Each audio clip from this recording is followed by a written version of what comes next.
cabinet secretaries do not understand the concerns of Mwananchi, and therefore it will be important that they are politicians first? No, it's not true. First of all things implemented by the government are implemented through the budget. The budget is done by the MPs, right?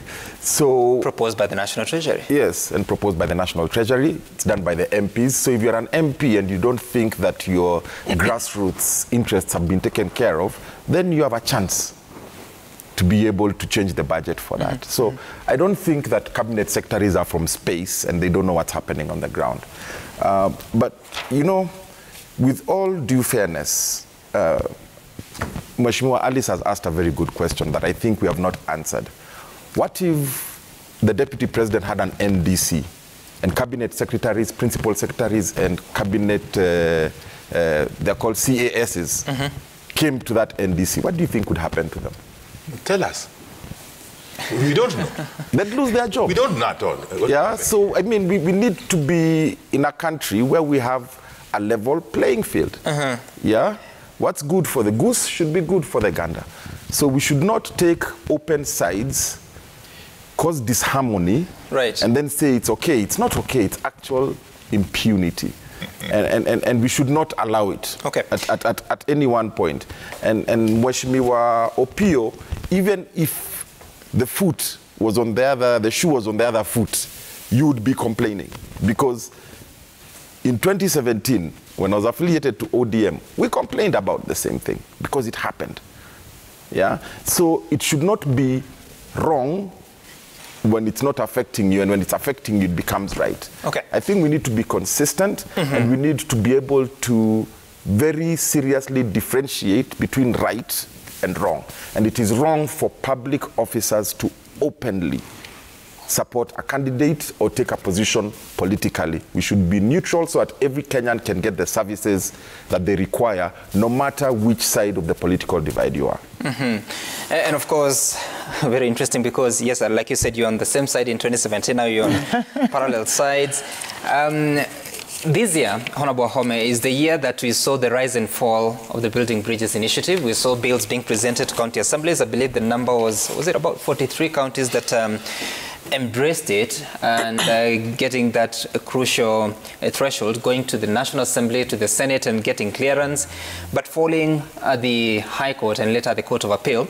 But the President, when he was speaking during the Mashujaa Day celebrations, he said a few things, including that although it encountered some legal obstacles, I can only say that BBI is just a dream deferred. One day, someday, it will happen, because the country cannot survive ethnic majoritarianism and exclusion, just as it cannot survive unfair and skewed representation.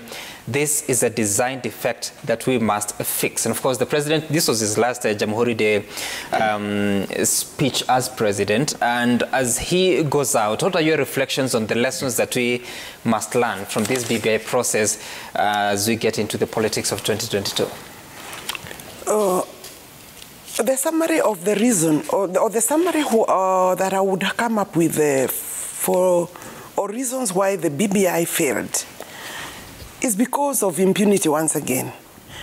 You see, because you are the head of state, because you are the Honorable Raila Odinga, because you think you are controlling the government, that then you can control all institutions.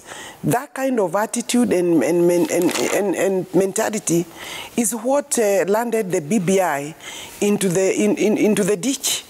You see, from the beginning, the BBI failed to get the necessary legal backing.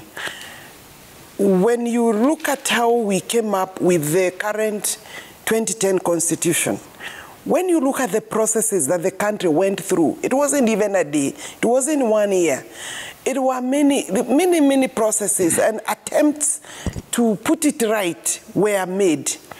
The BBI was, an idea by two people, and then the two people failed at the most important step to ensure that they come up with the necessary legal framework to carry the idea forward to the people of Kenya. And because they wanted to own it and keep it possibly keep it personal or keep it close to them.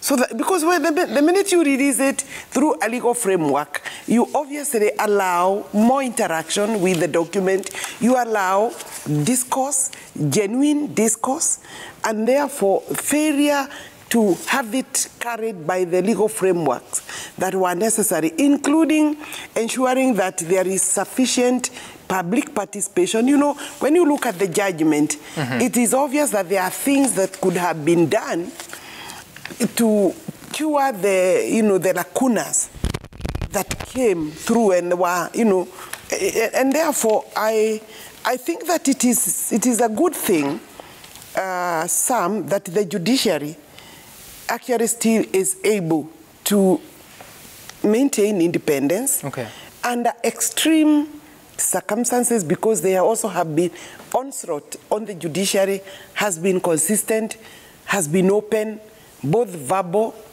and financial denial of budget, using parliament actually.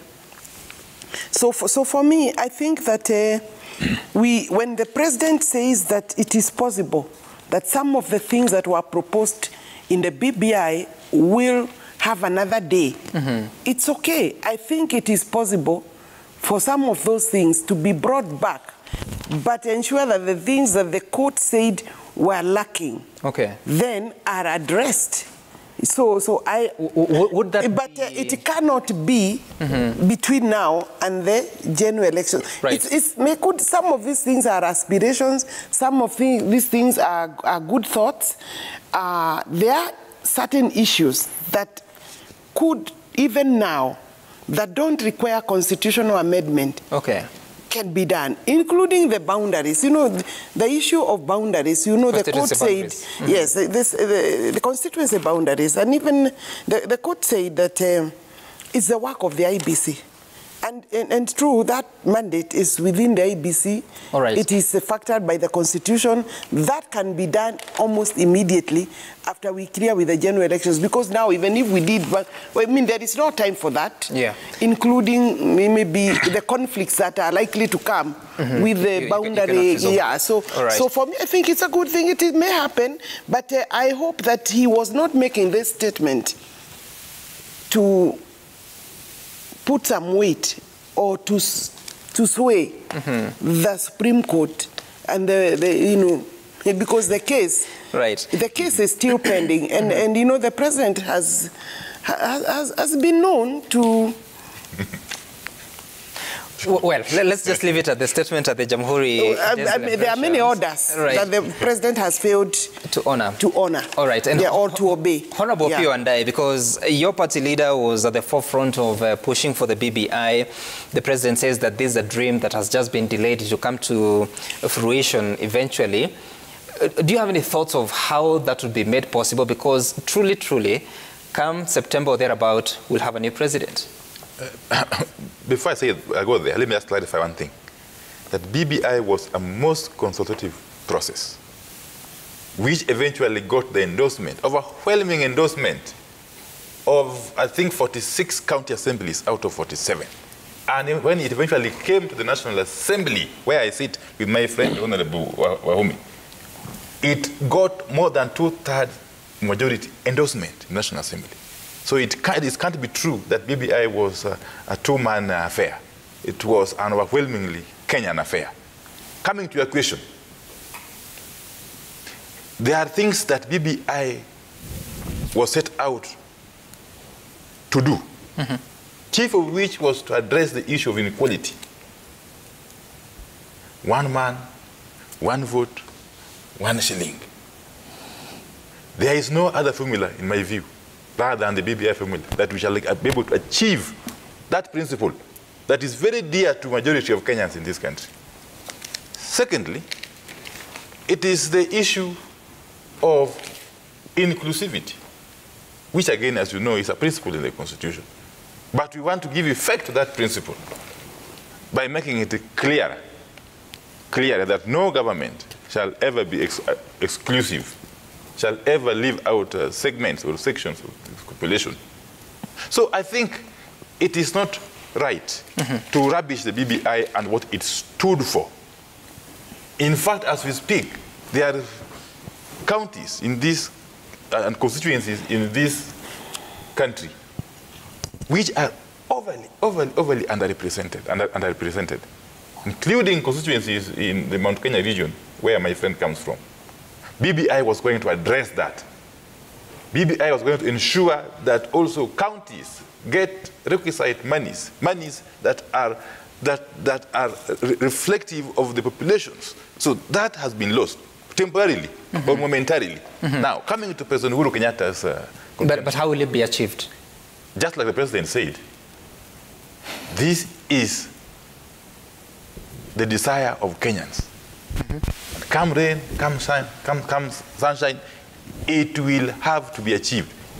And in the context of a regime or of administration that is progressive, that is supportive of the principles that were contained in the BBI. And that's why I think the president was very clear, really. He made it clear in Parliament when he came to address us during the State of the Nation address. And he made it even clearer when he addressed the nation on Jamhuri Day.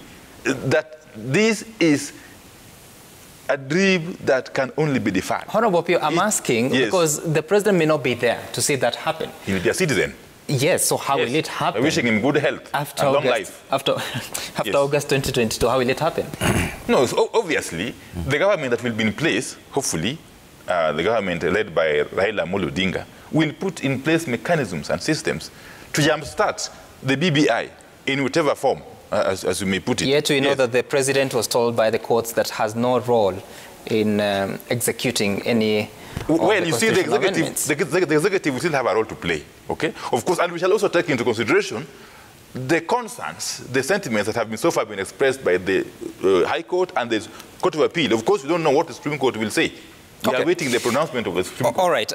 Fred, what are the possibilities of resuscitating this process and how? Because there is so much that both courts said that appear to deal such a blow to the entire process. How then can a government coming after August 2022 work on this? First of all, Sam, it's not the work of the government to ensure that the BBI is resuscitated. Number two, if you read President Kenyatta's speech from paragraph 39 all the way to 41, he actually justified the reason why they came together. And he used an analogy of a crack on the wall. If you look at this country, some of the challenges that we have been facing as a country were actually a manifestation of the crack on the wall that they were fixing. And that necessitated the First Amendment. But, you know, this issue is actively in court. So I don't even see why we should be talking too much about it. But the facts are these. The facts are these, Sam. The BBI amendment had constitutional amendments, legislative amendments, and some were administrative. There's nothing stopping my good friend Opio and I and Honorable Alice to start looking at the issues that are legislative. I'm sure they have been trying to look at that. The issues that are constitutional, we will wait till next year when the Supreme Court gives a final verdict. And it is my wish as a Kenyan, who has also seen the crack on the wall, that the President and the Right Honorable Prime Minister and various party leaders, including my party leader, Chairman Gideon Moi, what they have seen that this country needs to be fixed. The principle of equality of vote, where certain regions have got numbers and in terms of resource allocation, they don't benefit. The principle of two-thirds gender, where Alice and colleagues have been fighting so hard to ensure that this time round we do have women represented on elected positions. The principle of having the young people get opportunities in politics and in jobs. So those cracks that are really visible, that can be cured through constitutional amendment, we will know that once the court gives a verdict. But these are the issues on legislative and administrative that can be done now. I wish that they be done ASAP so that we progress. And again, Sam, if you listen to the president, he has repeated this, I think, 3 times. As Honorable Pio and I says, there is something that the president sees that maybe majority of the politicians who are selfish do not see. He sees a Kenya that requires unity, because he has, as a symbol of, I mean, as one of his authority, is a symbol of unity. And again, as a president, you should not leave everyone behind. People have accused President Kenyatta of, sidelining some of his lieutenants. But if you look at his body language, if you look at how he deals with these people, from where I sit, I see him just doing the same thing to what he does left, he does right. So for me, I think the amendment, when it comes, it will give Kenyans an opportunity to strengthen devolution. Who will initiate that? This was a popular initiative, Sam. And the provisions in article, provisions in the popular, initiating popular initiative are clear. The moment that bill has been endorsed by Parliament, and then it goes for assent, they identify what is going to the, to the referendum, then that's it.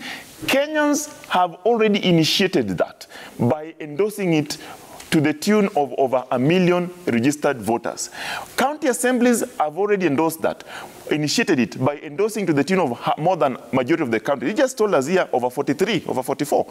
Parliament has done the same. You know that the court questioned how IEBC even did that verification. That's why I'm saying, let's wait till the time the court gives a final verdict. This is Supreme Court. Okay. Until then, we cannot talk about it. But I'm saying the issues that require legislation, the issues that are administrative, we can do that now. Because the other side have been saying, these and these do not require constitutional amendment. They're forgetting that in reading the bill, they are administrative, constitutional, and legislative. How about those members of parliament who argue that this does not require constitutional amendment, and it is a good proposal? Go ahead to the floor of the parliament, propose it, move. All right, and Honorable Mueke, so there have been quite a bit of action at the courts this year, and the High Court especially making several decisions against the executive.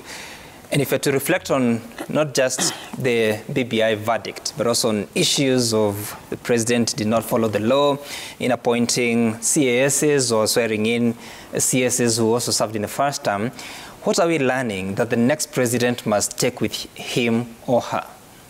Follow the law. You know, we keep talking about unity, we want to bring this country together, everybody must walk the same path, but you can't do that if every single day, you're practically being divisive. You're being selective in the way you apply your policies. You're following the law selectively when you want to, and when you don't want to, you just don't, right? The president, I agree with my colleague here, should be the unifying factor. But it has to be done not just in word, but in deed. Yeah? Look at the BBI process. I hear that the BBI process was consultative because it went through county assemblies and all of that. But people are forgetting when you went to BBI 1 and they went around the country, there was a 9-point agenda. But there's something else that is called other issues. And there were about 19 of them that Kenyans spoke about that was very dear to them. None of that was put in the BBI. Because the proponents of the BBI really didn't care what the normal Mwananchi needs. They only cared about what they wanted. Another thing about the BBI, and I agree again with my colleague here, is if there was goodwill to get some of these things that were very progressive in the BBI, number one, there was something to do with help, deferring of help. That can be done now. Number two, we keep hearing you have denied the counties 35%. Nothing denies the counties from getting even 50 or 70% today. Yeah? Article 203 in the Constitution says a minimum of 15%. So if the proponents of BBI really wanted to boost devolution, they'd have done that by now. The third one that was progressive, and which the Hustler Nation stands for, is about entrepreneurship of the common Mwananchi. Yeah? Small, micro, and medium businesses, giving them tax holiday for 7 years. That can be done again today. You don't need to change the Constitution to give that tax holiday. So I think there's the legal part of BBI that was done badly and with impunity, and that's why the courts came in and actually saved this country from that fraud. But what is more important to me on the BBI is the timing. I mean, 2021, we had two major crises in this country. We had a health crisis with coronavirus and COVID-19. Our people were dying. There were no ICU beds. There were no vaccines. Number two, we are still in an economic crisis. Cost of living has shot through the roof. People have no money in their pockets. People can't find jobs. Families are going hungry. There is a drought. And some people somewhere are thinking, let us change the constitution to create a position of prime minister and deputy prime minister and, I don't know, cabinet secretaries with this and the other. That was not the priority of Kenyans in 2021. So while the county assemblies, even while the county assemblies were being passed this, the county assemblies, you saw they were given 2 million shillings to pass this thing for their car grants. So you don't see any resuscitation even after the election? If you did any polling, any polls that were done by the independent pollsters in this country on BBI, majority of the Kenyans, Mwananchi, said they did not support BBI. Okay. So, yes. Honorable View and I think there's, just to conclude, yes. I think there's some very progressive things in BBI. Almost all of them are non-constitutional. And the same people who really were pushing for BBI, the proponents of BBI, are the same ones who should today put that 35% to go to the counties, give our university graduates help holidays, give our small and micro entrepreneurs tax holidays so that they can jumpstart and grow their businesses. That can be done today. But what happened? They threw the baby out with the bathwater. If I wouldn't have my deputy prime minister, I wouldn't have my prime minister, I wouldn't have my judiciary ombudsman, then the rest of the country can suffer. And I think that was wrong. There's something you said that I'd want to correct. You said that 47 county assemblies supported the BBI. I said 46. Yes, you said 46. Yes. It's not 46, it's actually 43 because Nandi, Baringo and Elgeyo Marakwet voted to reject the bill. Uasin Gishu abstained. Okay, I stand guided. A position. And we continue looking at what we learned in 2021. We'll be looking at the phase of politics of what has been happening in this country the past 1 year. After the break, texting your views via 22422 or Twitters at Citizen TV Kenya.